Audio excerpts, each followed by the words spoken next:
শাসন করতে সুলাইমান নবীর কোনো কষ্ট হতো না। তাদেরকে সুনিপুণ ভাবে, সুবিন্যস্ত ভাবে নিয়ন্ত্রণ করার যোগ্যতাও আল্লাহ দিয়েছে।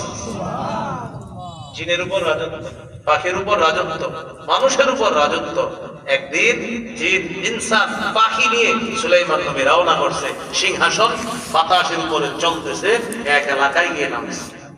এলাকাটা পিঁপড়ার এলাকা। বলেন কিসের এলাকা? পিঁপড়ার এলাকা।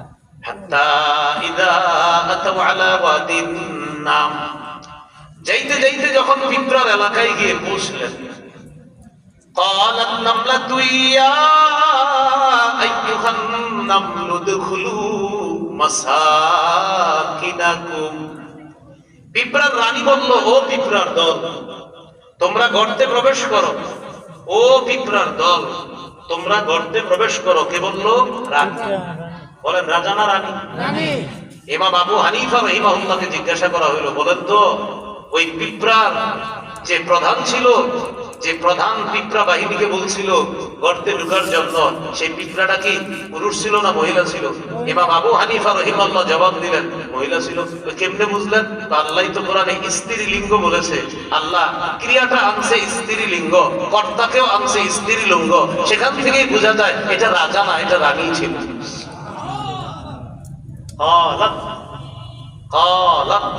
এটা হলো স্ত্রীলিঙ্গ। নামলাতুন, এটাও স্ত্রীলিঙ্গ। তো এখান থেকে বোঝা যায় এটা রাজা না, এটা রানী। قالت نملة يا أيها النمل ادخلوا مساكنكم। রানী দেখে বলল, হে পিঁপড়ার দল, তোমরা গর্তে প্রবেশ করো। লা ইয়াহতিমান্নাকুম সুলাইমান ওয়া জুনুদুহু ওয়া হুম লা ইয়াশউরুন। সুলাইমান নবী এবং তার বাহিনী না জেনে তোমাদেরকে যেন পিষে না ফেলে, কারণ তারা আমাদের এলাকায় আসছে। তোমরা ছোট্ট বাহিনী, তারা পাড়া দিতে পারে, তোমরা মারা যাইতে পারো, তারা তো বুঝতে পারবে না। তাড়াতাড়ি গর্তে ঢুকো। পিঁপড়ার রানীর এই কথাটা সুলাইমান নবী বুঝে বলছে। আমার সাথে একটা বাংলা বলেন, বলেন সুলাইমান নবী পাখির ভাষা, পাখির ভাষা, পিঁপড়ার ভাষা, পিঁপড়ার ভাষা প্রকৃত অর্থেই বুঝতেন, প্রতীকী অর্থে নয়।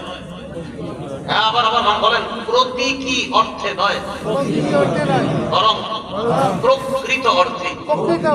তাহলে দুইটা বাংলা, একটা হলো প্রতীকী আর একটা প্রকৃত। সুলাইমান নবী বাস্তবেই পাখির ভাষা বুঝতেন, এমন না যে উনি ইঙ্গিতে বিঙ্গিতে বুঝে নিতেন না। প্রতীকী এটা হলো ইঙ্গিত, আর প্রকৃত বাস্তবেই তিনি পাখির ভাষা বোঝার যোগ্যতা আল্লাহ তাআলা দিয়েছেন।